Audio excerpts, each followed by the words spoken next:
Okay, and I'm finally back. In an earlier video, I didn't actually save it. I just deleted it from the page, so you won't see it. But I had started to do the painting of the wolf, and then there was a delivery where the dogs started going crazy, and of course the dogs like to lay in the chaos room with me because they get to lay on my bed while I'm painting and stuff. So now I think I'm a little bit more put together to do this, to make it seem a little bit more cohesive. So I have my colors that I'm probably going to use out. I will decide as I go, but these are the general colors that I'm contemplating using for the wolf. Oh yeah, and that's a big thing of brown. So these are my main colors that I'm going to be working with. I'm going to put them up here out of the way.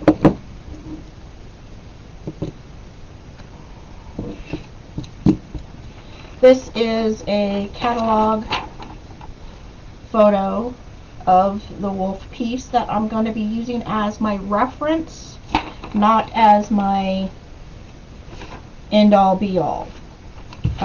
Whenever I do take commissions from customers, I do tell them that I try my best to match the picture, but I do not guarantee color matching because of the differences in monitor settings.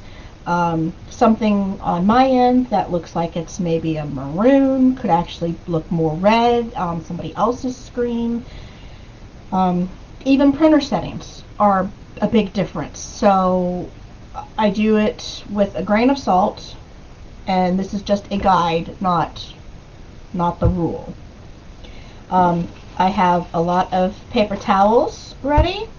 With fashion hues, it is better to have a paper towel that doesn't have a print on it, because sometimes most times that print can get left behind, but if you're careful, you can work around that. If you don't want to work around a printed paper towel, you can use a cotton t-shirt, an old piece of cotton t-shirt.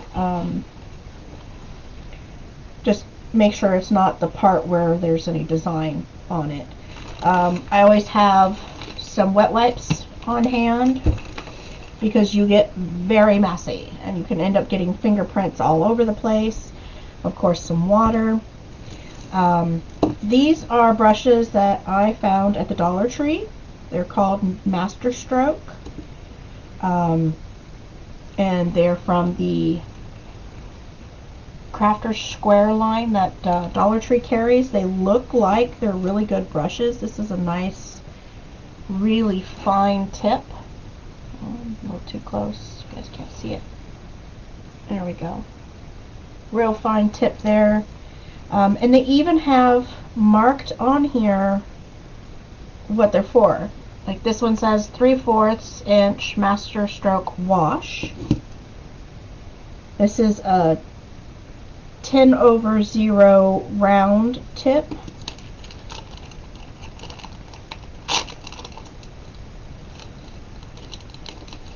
These are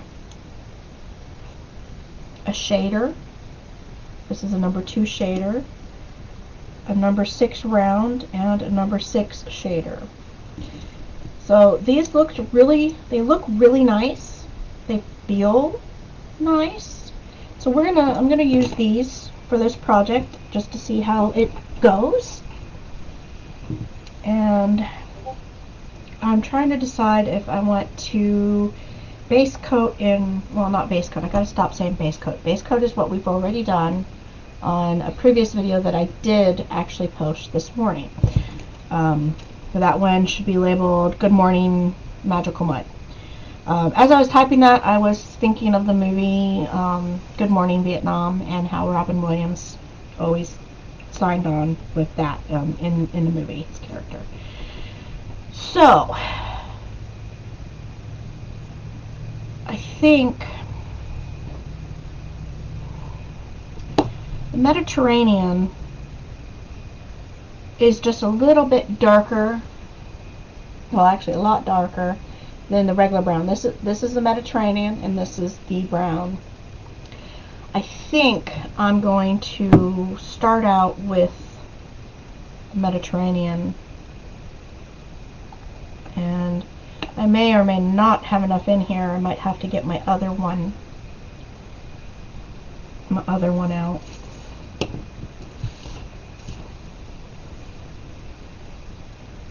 You should never work straight from your bottle.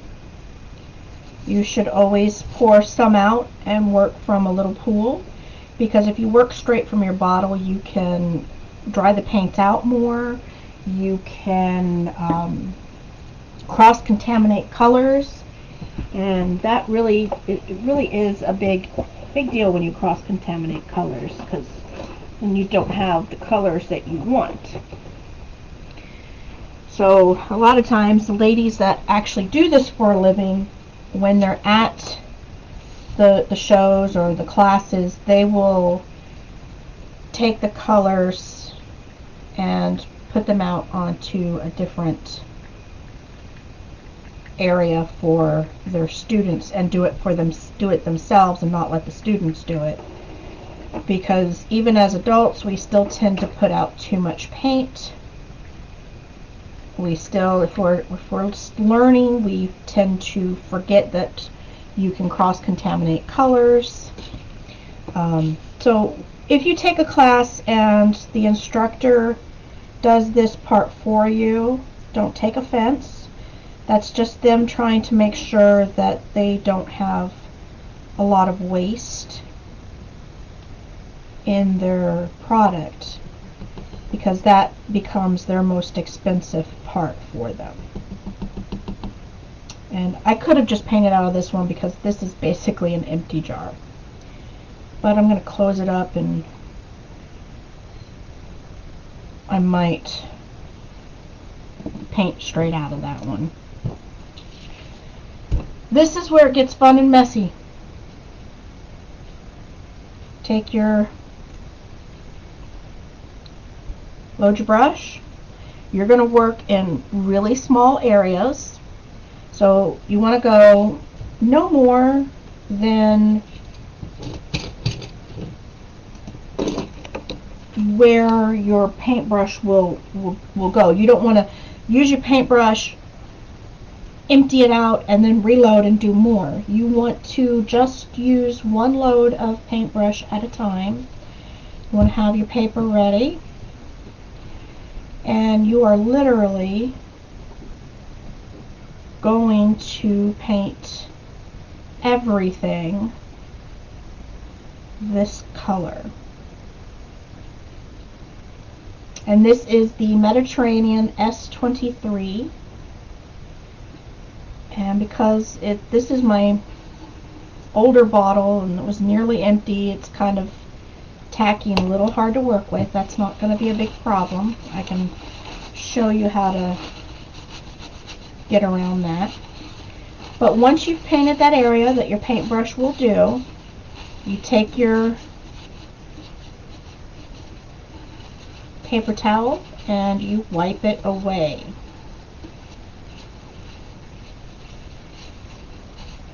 You want to wipe back really good, but you don't want to get down into the nooks and crannies. You want to leave it behind. You want to leave it behind in the nooks and the crannies. And see, I need to get the nose.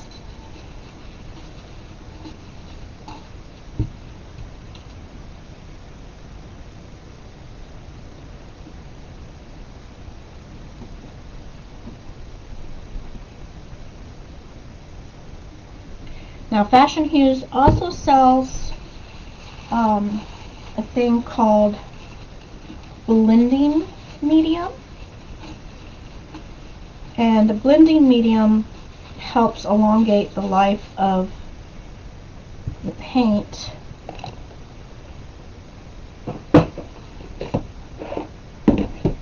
I'm sure I have some somewhere. Hold on. I thought I was more together. when I get to working without tools. There it is. There's my blending medium. A little bit of the blending medium goes a long way. Okay, I'll say this again because I got a little bit further away from the mic than I realized. Blending medium, a little bit goes a long way. But I'm going to put just a couple drops of it in my older Mediterranean because the bottle's been opened numerous times. This was the end of the bottle. So I want to breathe just a little bit more life into this little pool that I'm using. Because a little bit of this paint should go a long, long way. Oh, much better. Should go on nice and smooth and kind of creamy. And again, you're gonna work it into all the little nooks and crannies. You kind of don't want to see any white left behind on this part.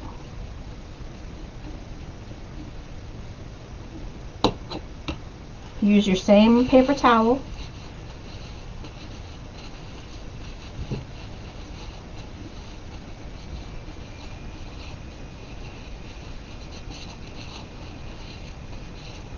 And wipe back.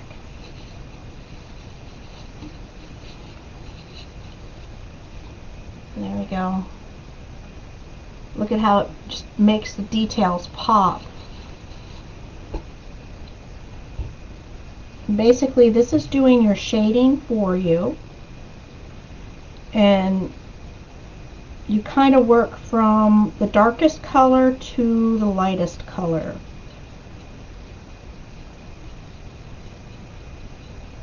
When you're doing this.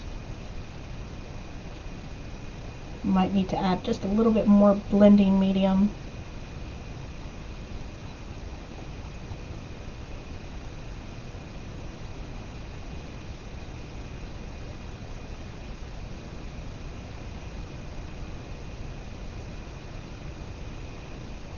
Try to make sure I'm getting in all those little nooks and crannies.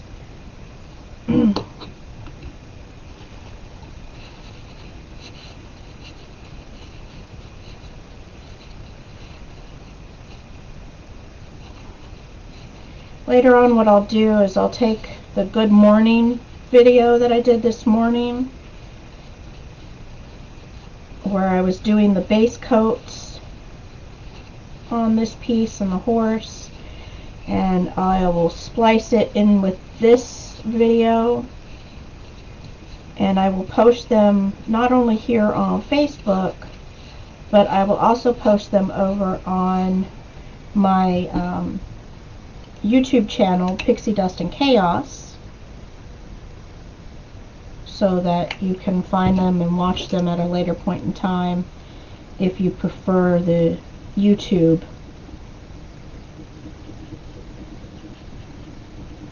format.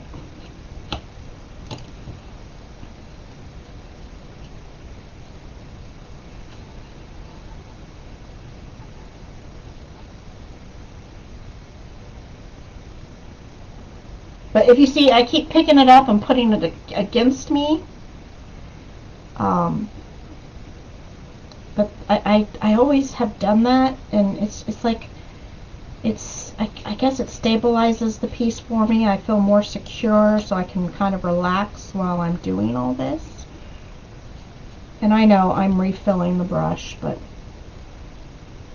I've shown you to work in small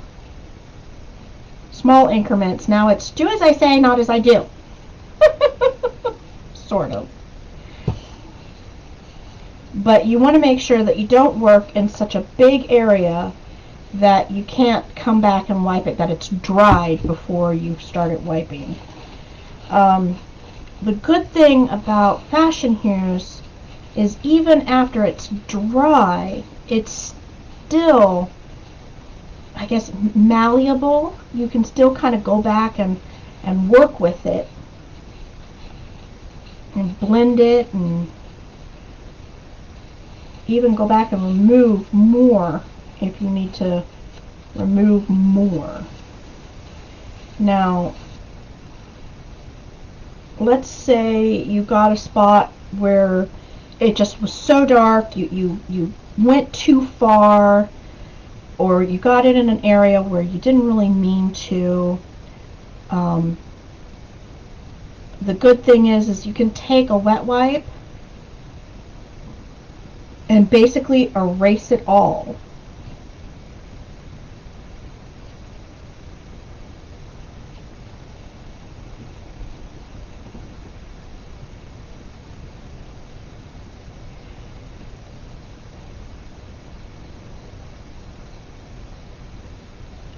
Might have to do this wolf in a couple different videos, honestly, because it is already 5:19 and I have to get dinner going for my kiddo. I have only the one child. He's now 16, but on school nights I try very hard to have dinner ready by 6 o'clock. I just feel like that's a time frame that a school-aged child should be eating their dinner. That way they have time to relax after dinner, time to do chores, like if their chore is the kitchen, they have time to do that without, having to rush for bed.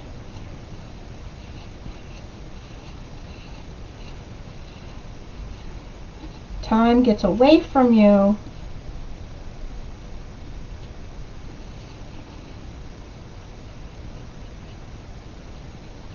so easy when you are creating.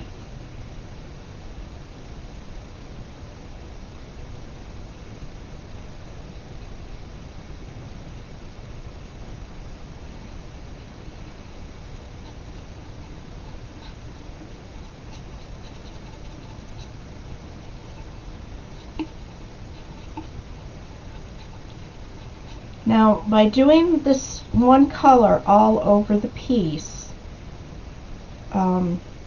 that's one technique of actually antiquing.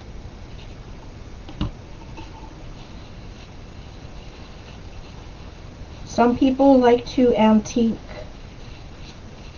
first, like I'm doing.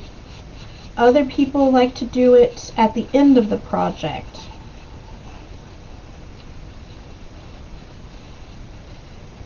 Me, I do, it just kind of depends on my mood and the piece.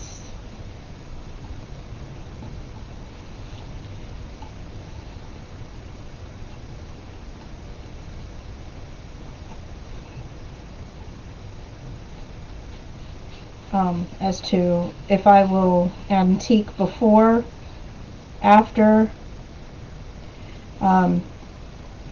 In some of the other videos that I've done, the ones for the Haunted Village, the antiquing is done at the end with what's called a wash. So antiquing is just another, wash is just another word for antiquing, and vice versa. Also another word is pickling. Some people might say that there's a big difference. Me, I've kind of done all of them, and to me, I don't see too much of a difference when it's done at the end, whether it's an antique, a wash, or a pickling. If any of you that watch this feel like there is a big difference, make a comment, let me know. I'm sure somebody can teach me some more stuff. I do not know everything, and I will not pretend to.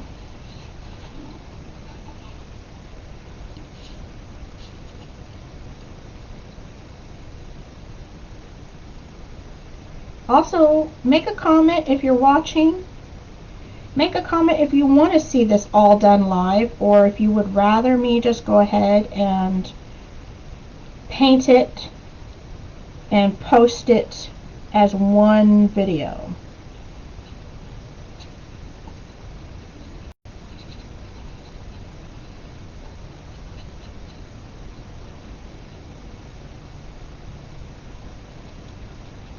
And if there's anybody watching, it's not showing me that there's anybody here, so I don't know if you're there. So if you're talking and being like, I know, or I should say typing, it's not showing me any of the comments. So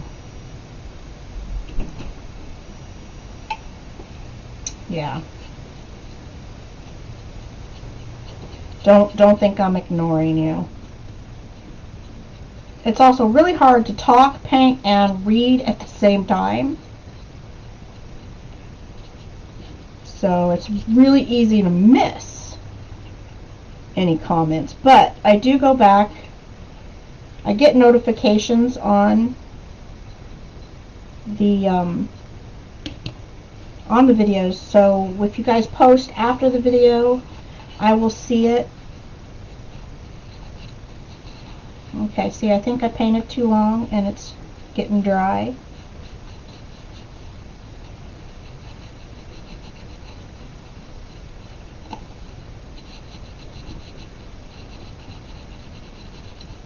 So it's a little harder to wipe back, but still not all that hard.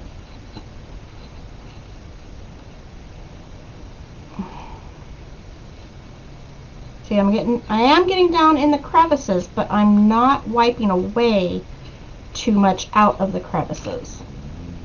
So just kind of show you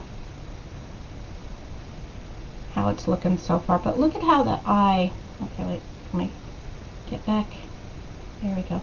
Look at how that eye pops already. The detail just comes right out for you.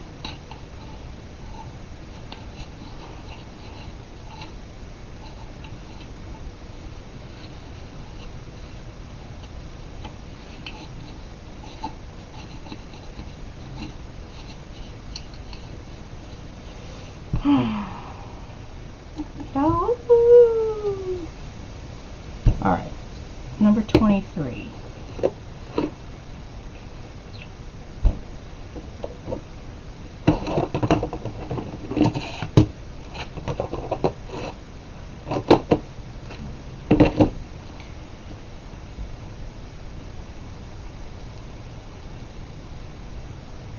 New bottle. If you label your lids with the numbers, it makes it easy to know if you have a certain color, if you know your numbers, or it makes it easy for friends and relatives to go and sneak into your supplies and see what you have and don't have, so that they can order you more. They can write down the number 23 and contact your rep and be like, yeah, I need to order number 23 and 62, or whatever the numbers happen to be. And I did pour out quite a bit just now. When I get into my other colors, it's barely gonna be a dribble. But because this is the color I'm doing the whole thing in, I want to have enough out of the bottle so that I'm not opening and closing the bottle a gazillion times.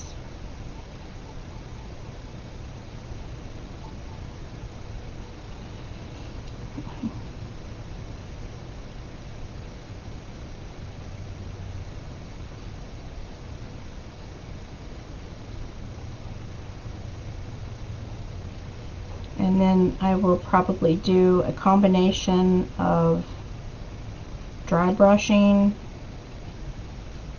the translucence on and full-on painting.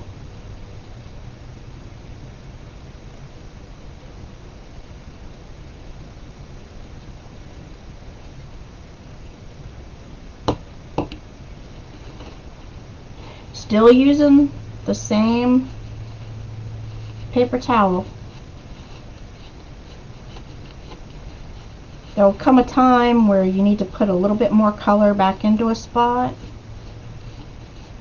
You can use the paper towel or your cotton towel, your cotton cloth, to put the color back in place.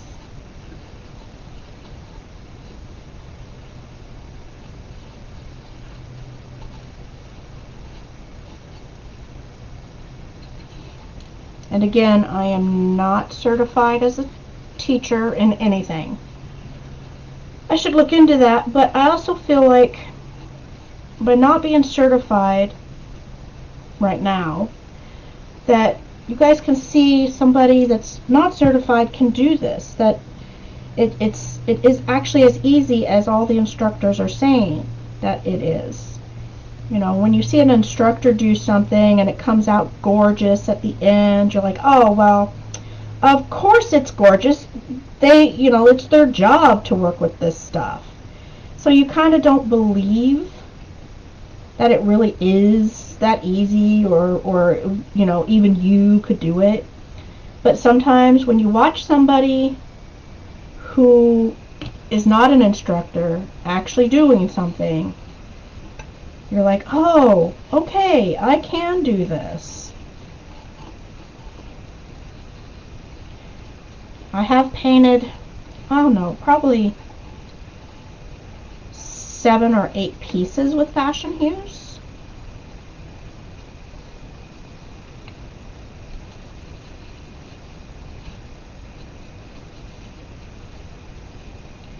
And there's times that I do my own thing, and I don't know if the instructors would like scream and yell at me for the way I've done it. But again, as I always say, there is no wrong way to art. You do your creation how you want to, and as long as you like it, that's all that matters.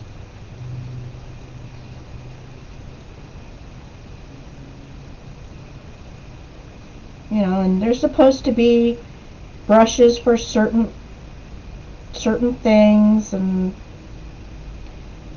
you know, like this brush is supposed to be a wash brush, which I could see that, because when you're doing washes, you want to be able to kind of slop something on good and, you know, quick and kind of quick and dirty, so to speak.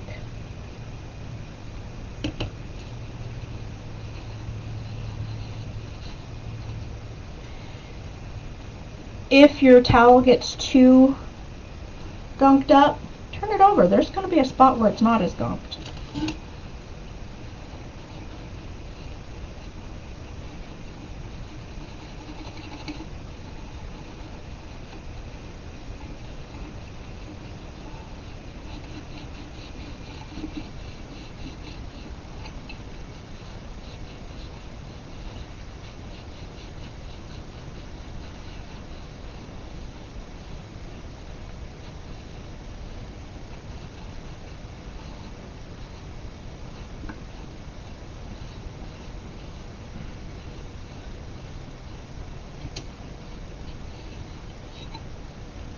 Now, I've mentioned that I'm going to need to go and cook dinner. The cool thing about fashion hues is it's going to stay kind of not damp, but malleable. So I can come back and work on this even more at a later point in time. But something that you might want to consider is to have some plastic shopping bags on hand. So that way, if you have to leave your piece, you can cover it, and it helps keep everything crisp. Keeps it clean, keeps it from drying out too much.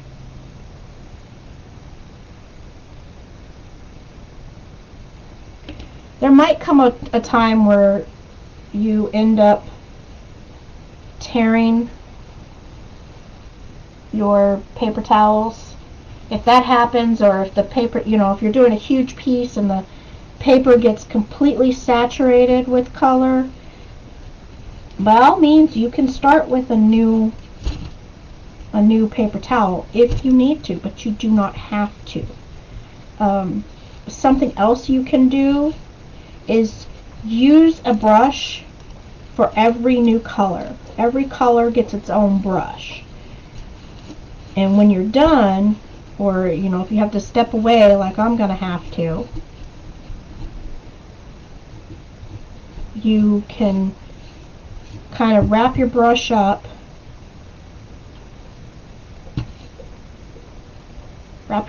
in the paper towel, and that helps keep your brush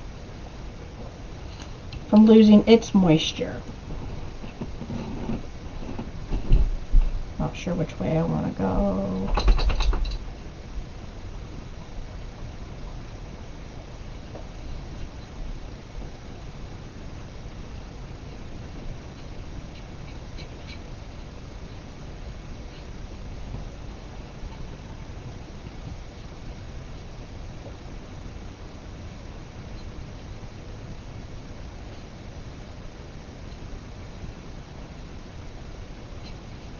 But if you notice, when I get to a spot where there's a lot of little nooks and crannies, I jab my brush in and I rock it back and forth so that I make sure I'm getting those nooks and crannies covered.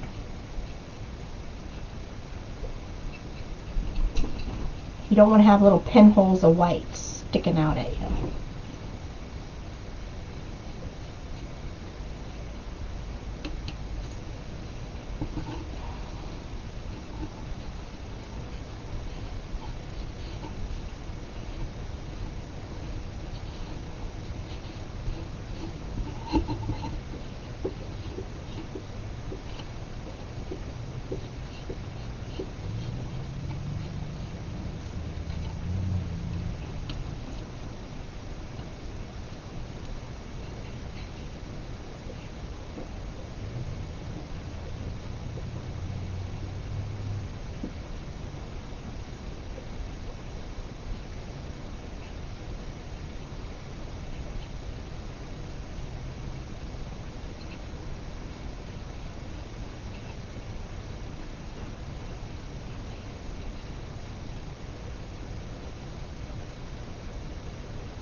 I think I will take these videos over to YouTube and do some cropping and things to them, because I can, over on my video creator for YouTube, I can kind of zoom in, whereas right now the camera I use is actually a static camera. It can't zoom. It's a webcam. If it can zoom, I don't know how to zoom it. So, but the video editor that I use for my YouTube videos, it can zoom, it can crop it down, so it's a closer view of what I'm doing.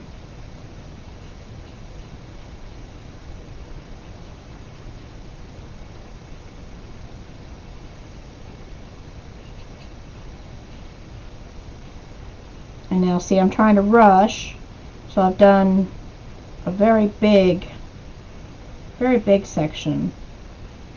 And I guess that's okay.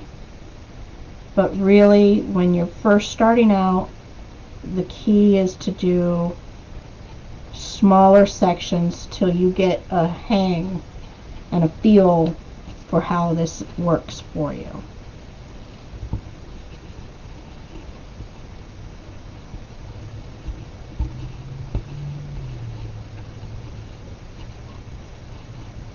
I love these driftwood pieces. We have, let's see, a bass fish. Pretty sure it's a bass fish, yeah. A bass fish, an owl, this wolf, another wolf head where it's got little wolves around it to where it kind of looks like it's running with the pack. I think a couple Native Americans. We've got quite a few driftwood pieces, and they are in they're in their own album actually on our Facebook page under the albums. I believe it's called I believe the album is titled Driftwood Pieces. I'm just using some of the blending medium so I can kind of use up some more of the paint that's on the plate for just this little bit, since I have only a little bit left to go. I don't want to open up my bottle and get out more and end up wasting. But yeah, if you go to our photo albums, click see all albums, scroll through, and you can find the driftwood piece album. You can see a good portion of the driftwood pieces that we have available.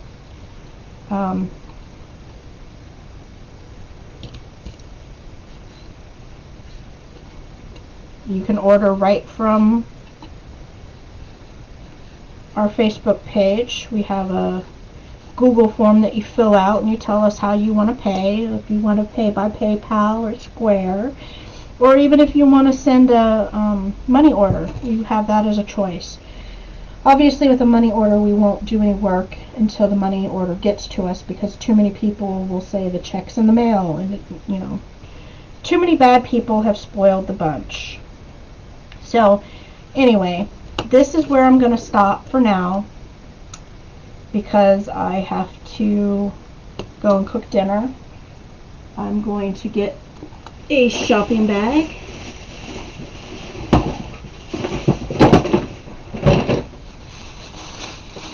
No logos, no logos, hopefully.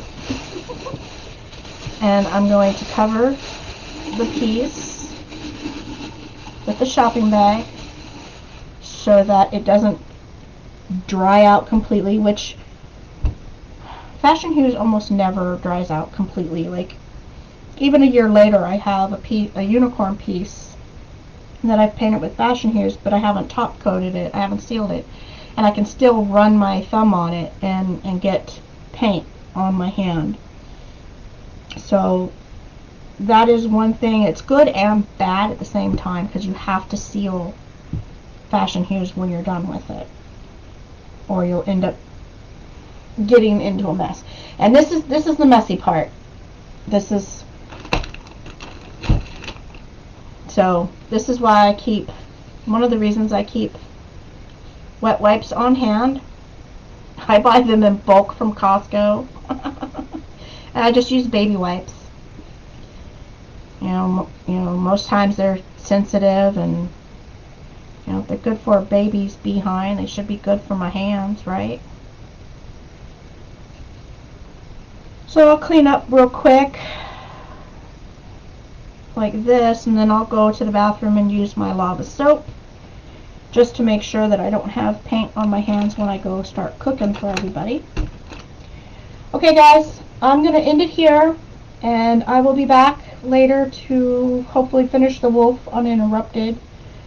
And again, I will take all of these videos and put them together and make one cohesive video that you could go watch on, well, I'll post it both in Facebook and on YouTube. But yeah, if you have any questions, feel free to holler down below in the comments. Um, if you have any suggestions, obviously, make a comment down below. We'd love to hear from you, learn from you, and help you learn. Alright, with that, I'm going to catch you on the next one.